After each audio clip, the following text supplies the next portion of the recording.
Hey everyone, welcome back to the channel.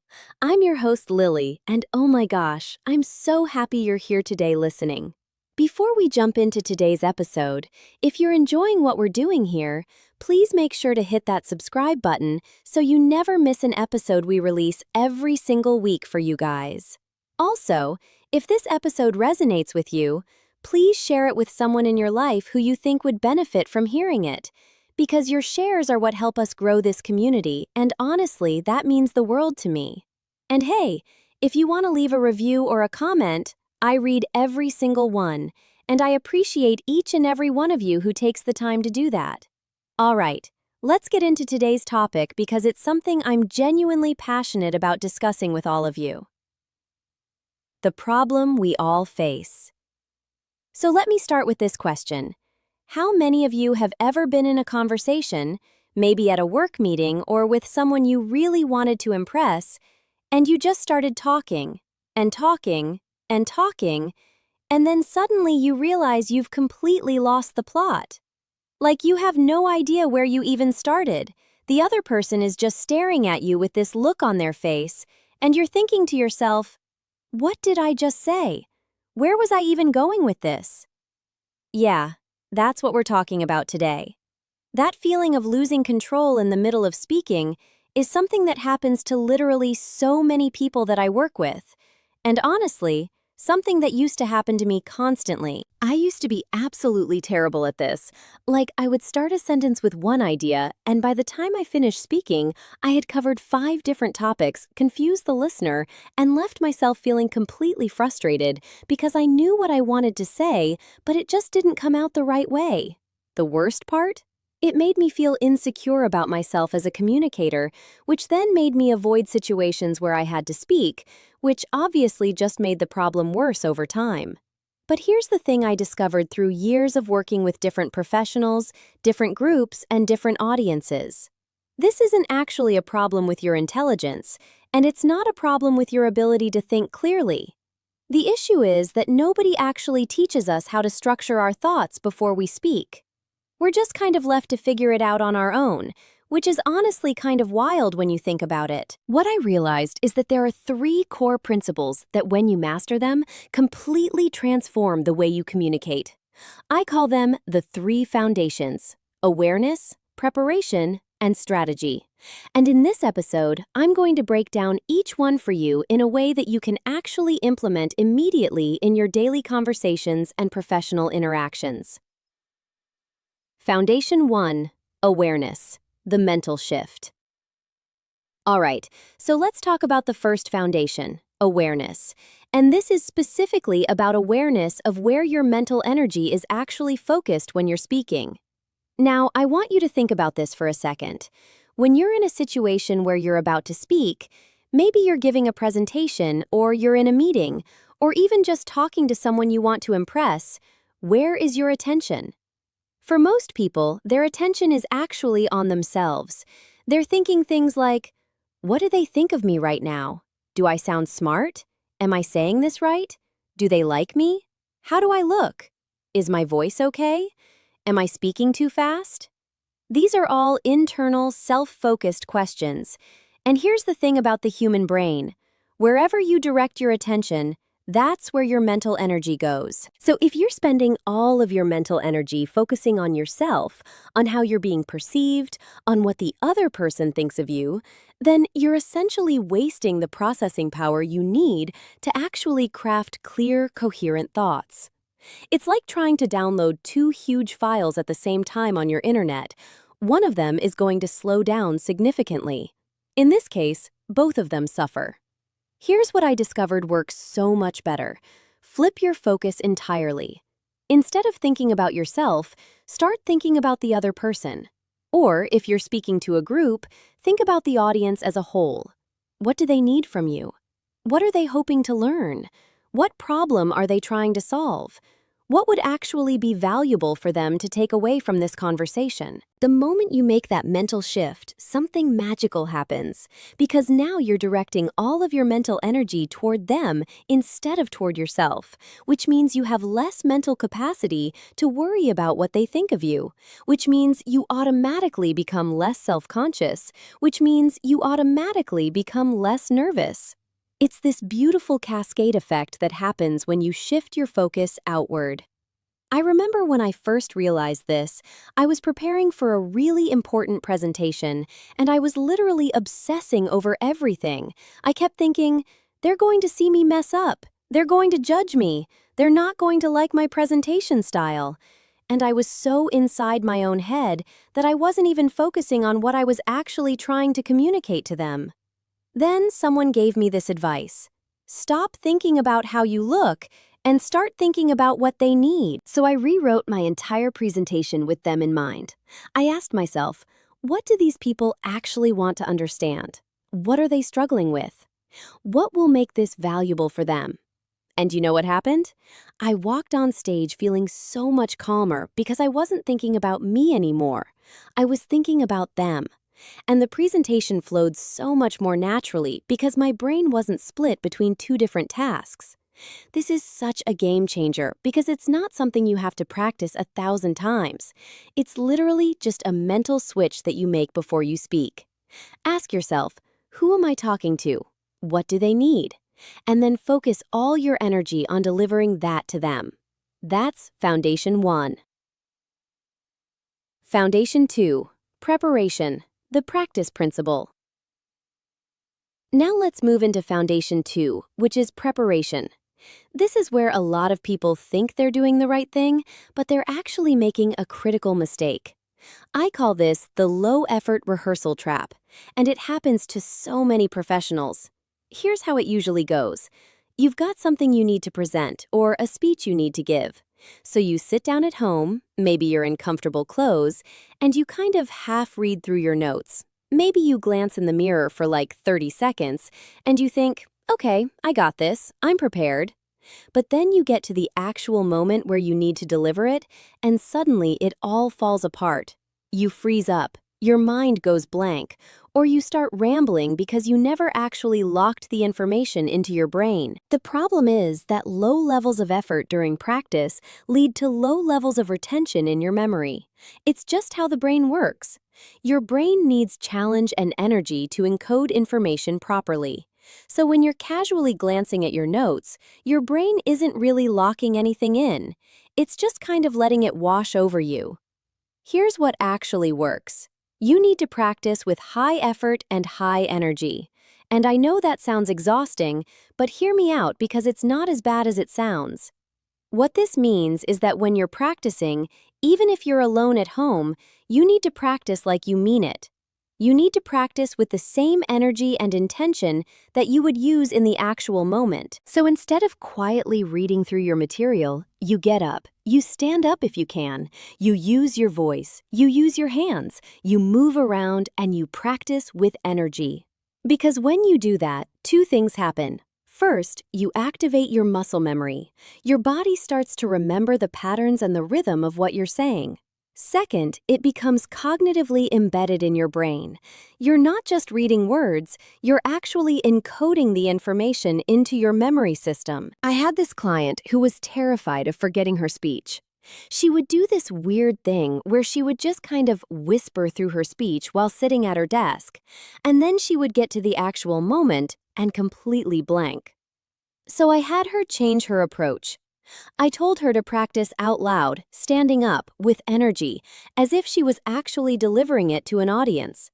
The first time she did it, she felt a little silly, which is totally normal. But by the second or third time, she was amazed at how much of it she actually remembered without even trying. Now, beyond just practicing with energy, I also recommend something called the table read method. What this means is you sit down and you read through your entire presentation or speech from top to bottom, and you do it multiple times. I recommend 3 to 5 times, and you're reading it at the full energy level that you would use in the actual presentation.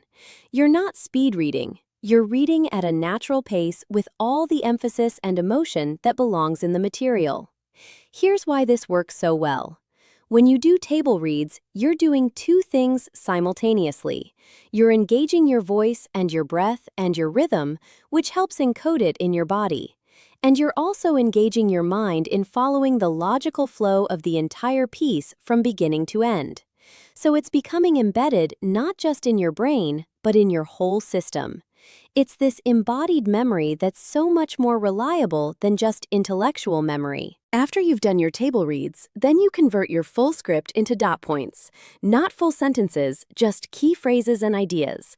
And here's the amazing thing. At this point, after you've done those table reads with high energy, when you look at just the dot points, you're going to remember way more of the content than you ever would have if you had just tried to memorize a script. The reason is that your brain now has multiple connections to that information.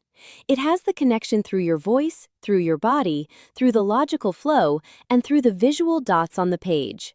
So when you're giving the actual presentation and you look at your dot points, everything comes flooding back because you've already activated all these different neural pathways. I cannot stress enough how much this changes the experience of delivering something important. Because when you know your material deeply, when it's encoded in your body and your mind, you don't have to be nervous about forgetting it. You can focus on delivering it with confidence and presence. And that confidence then comes across to the person listening, which makes them more engaged and more receptive to what you're saying. Understanding why rambling happens. Before we move to Foundation 3, I want to talk about why rambling happens in the first place, because understanding this is really important. Because sometimes, even when you've prepared, even when you're not too nervous, you still find yourself going off on tangents and losing focus. Rambling usually happens for one of two reasons, or sometimes both at the same time. The first reason is that you don't have a clear structure for what you're trying to communicate.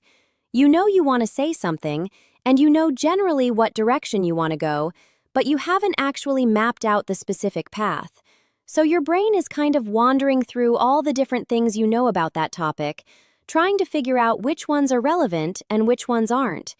And while it's doing that, you're talking, and you end up saying all of it, which is classic rambling. The second reason is that you're not being intentional about what you're including and excluding. Someone asks you a question, and your brain immediately thinks, oh, they asked about X, and I know about X, and I also know about Y and Z, which are related to X, so maybe I should tell them about all of those things too. And before you know it, you're talking about the history of the topic, the different perspectives on it, all the nuances, and by the time you're done, the other person has completely lost the thread of what you were originally trying to say. This is exactly why Foundation 3 is so important, because Foundation 3 gives you a specific structure to prevent this from happening. Foundation 3, Strategy, the 3-point framework. All right, so let me introduce you to what I call the 3-point framework. This is genuinely one of the most transformative tools I've ever used, and I've shared it with hundreds of professionals, and it works every single time if you actually use it. Here's the basic structure: 3 points, 2 types, or 1 core idea. That's it. Those are your 3 options. Whenever someone asks you a question, or whenever you need to communicate something important, you choose one of these 3 structures. Let me explain what I mean. Option 1 is the 3-point structure. This means your answer has exactly 3 main points. So if someone asks you a question, you say, "Great question. There are actually 3 main things to understand about this." And then you give them point 1, point 2, and point 3. That's it. You're done. You don't keep going and going. You've answered comprehensively because you've covered 3 angles, but you haven't overwhelmed them with unnecessary information. Option 2 is the 2-type structure. This means you're breaking down the topic into 2 different categories or types. So you might say something like, there are essentially 2 different approaches to this, and here's what makes them different. And then you explain type 1 and type 2. Again, simple, organized, and comprehensive without being overwhelming. Option 3 is the one core idea structure. This is actually my favorite because it forces you to be extremely clear and concise. You choose the single most important thing the person needs to understand about the topic, and you focus all your energy on explaining that one thing really, really well. You might say, if you remember nothing else about this, remember this one key thing. And then you explain that one thing, maybe with an example, and that's your answer. Now, I know what you might be thinking. Lily, what if they need to know more than that? What if the answer to their question is actually more complex? Here's the truth. If someone asks you a complex question, they don't actually need you to give them every piece of information you have about that topic. They need you to give them the information that's most relevant and most useful to them right now. You can always say, those are the 3 main points, and if you want to dive deeper into any of them, I'm happy to talk more about it. This framework completely changes the way you communicate because it forces your brain to make decisions before you start talking. Instead of opening your mouth and letting your brain figure out what to say as you go along, you pause for a second and you think, is this going to be 3 points, 2 types, or one core idea? And then you structure your answer around that. It's such a simple decision, but it prevents rambling from happening in the first place. Let me give you a practical example. Imagine someone asks you about productivity. That's a huge topic, and you could talk about it for hours. But if you use this framework, you might say, there are 3 main pillars of productivity. First, you need clarity about what you're actually trying to accomplish. Second, you need systems that support you in doing the work. And third, you need to protect your time and energy so you're actually able to do the work. Boom, done. Clear, concise, memorable. Or you could approach the same question differently. There are 2 types of productivity systems: reactive systems, where you respond to what comes up, and proactive systems, where you decide in advance what you're going to work on. And that's your answer. 2 types. Done. Or you could go even simpler. The one most important thing about productivity is that you have to be clear about your priorities before you do anything else. Everything else follows from that. One core idea. Boom. All 3 of these are valid answers to the same question. They're just structured differently. And the beauty is that once you have this framework in your head, you can use it in any situation. Someone asks you a question at work, you use the framework.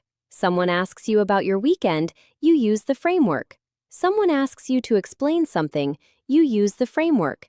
Because the framework prevents you from overwhelming the person with information and prevents you from rambling. I had this amazing experience where I was working with a team that was struggling with internal communication. They were having meetings that would go on for hours because people would just keep adding information and context and tangential points.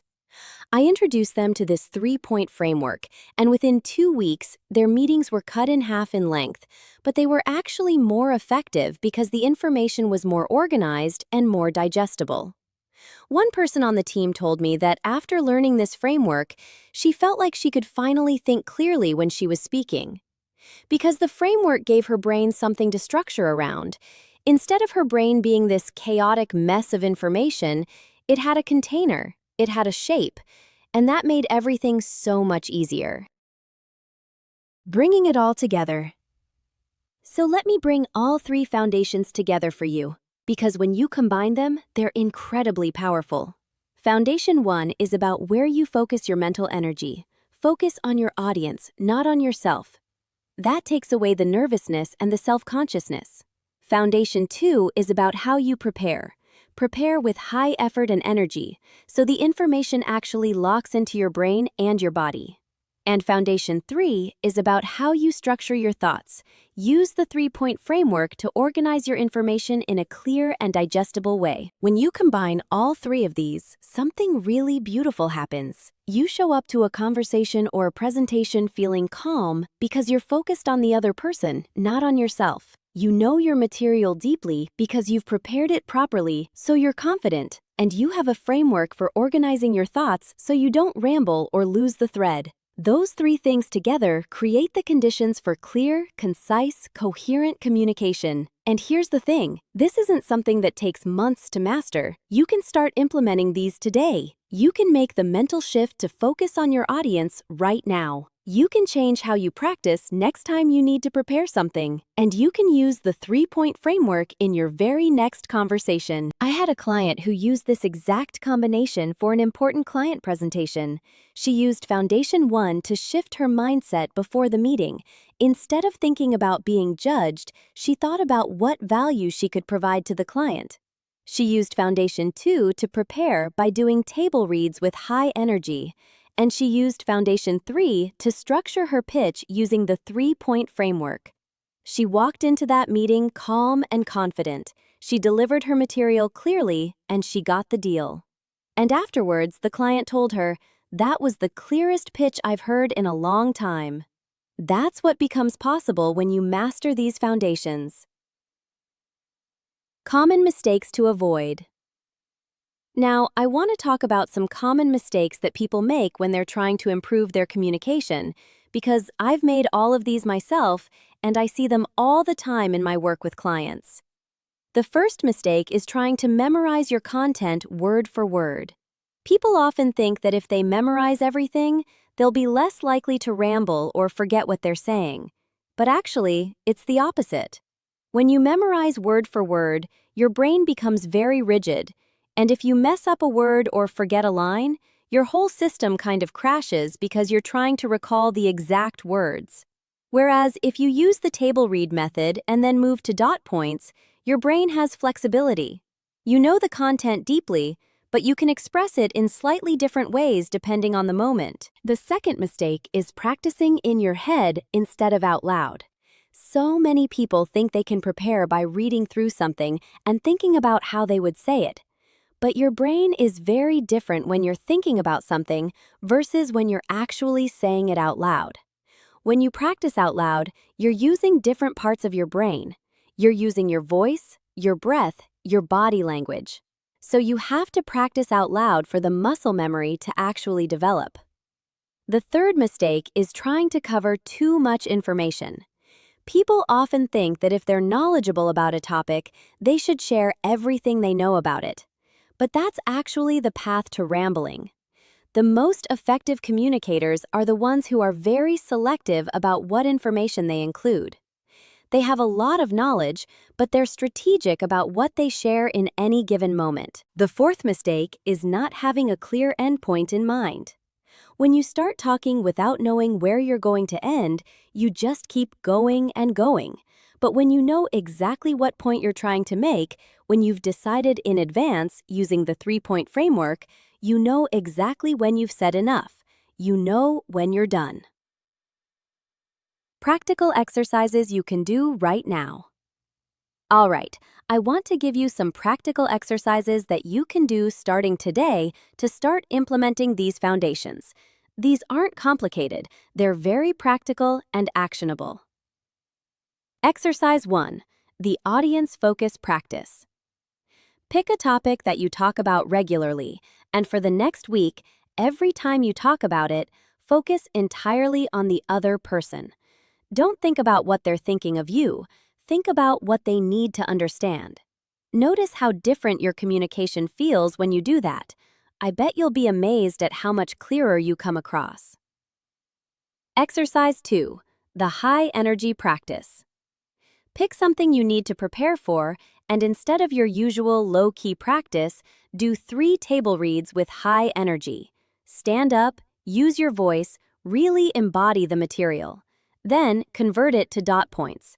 The difference in how much you remember will surprise you. Exercise 3. The framework exercise. Pick a topic that you talk about. Using the 3-point framework, figure out how you would answer questions about that topic. Is it 3 points? 2 types? 1 core idea? Write out your structured answers, then practice delivering those answers. This will help you develop the habit of thinking in structure. Exercise 4. Record yourself. This is something I recommend to everyone because it's incredibly eye-opening. Record yourself talking about something for 5 minutes. Don't prepare too much, just talk naturally. Then listen back to it. Notice where you ramble. Notice where you lose focus. This awareness is the first step to change. Real-world scenarios. Let me walk you through a couple of real-world scenarios so you can see how these foundations actually work in practice. Scenario 1. You're in a meeting and someone asks you a question in front of your boss and your teammates. You immediately feel nervous because it's a high-stakes situation. What do? You activate Foundation 1. You shift your mental focus from, I need to impress these people to, I need to give them useful information. That shift immediately calms your nervous system. Then you take a breath and you use Foundation 3. You think, is this 3 points? 2 types? 1 core idea? You choose the most relevant structure and you answer using that structure. You stay calm, you come across as organized and thoughtful, and your boss is impressed. You just turned what could have been a rambling, nervous response into a clear and confident one. Scenario 2. You have an important presentation coming up next month. You want to make sure you nail it. You start immediately with Foundation 2. Instead of waiting until the night before to review your slides, you start practicing now. You do table reads with high energy. You lock the material into your body and your brain. By the time the presentation rolls around, you're so familiar with the content that you can focus on delivery rather than remembering what to say. And because you're not worried about forgetting, you can also focus on Foundation 1, making it about the audience and what they need from you. You walk in calm and confident, and it shows. Scenario 3. You're having a conversation with a friend, and they ask you about something you're passionate about. Normally, you would go off on a big tangent and talk for 10 minutes and bore them. But this time, you think about Foundation 3. You pick your 1 core idea. You focus your answer on that. You give them what you think is most important and most interesting, and you stop there. Your friend is engaged instead of glazed over, and you feel good about the conversation because you were actually strategic and thoughtful instead of just word vomiting at them. These scenarios show how powerful these foundations are when you actually apply them. The transformation. Here's what I want you to understand as we wrap up this episode. The fact that you ramble or lose your train of thought doesn't mean there's something wrong with your intelligence or your thinking ability.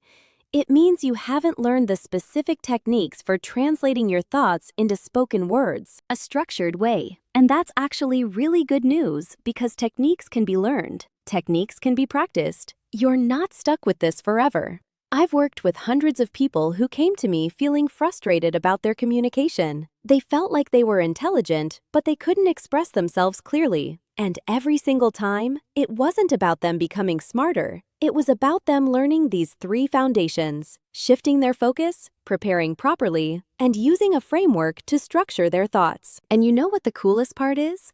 Once you master these foundations in a professional context, they automatically start showing up in your personal conversations too.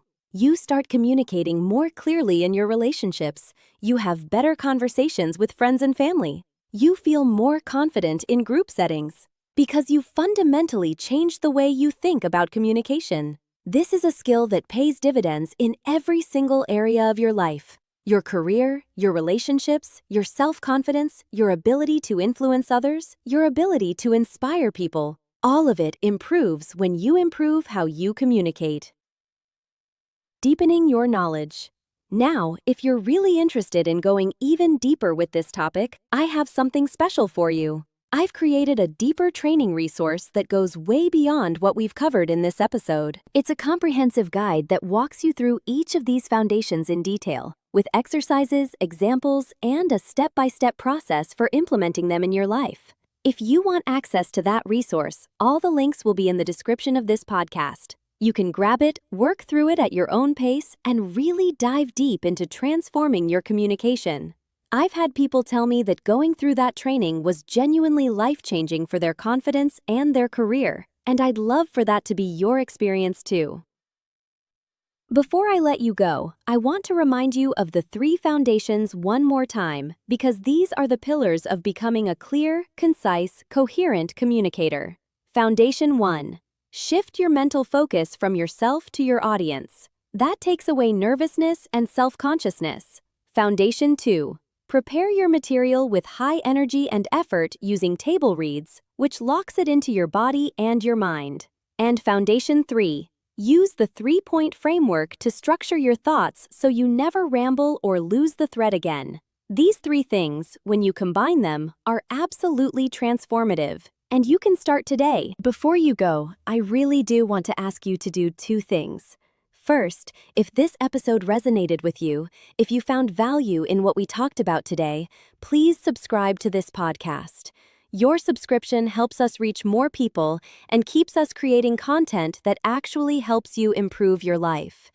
And second, please share this episode with someone you think would benefit from it. Whether it's a colleague who talks too much in meetings, or a friend who gets nervous when they have to present, or a family member who struggles to express themselves clearly, share it with them.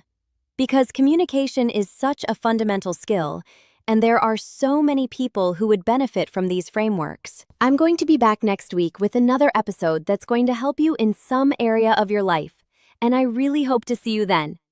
Until then, remember, you have more clarity in you than you think you do. You just have to unlock it. Thanks so much for listening, and I'll see you next time.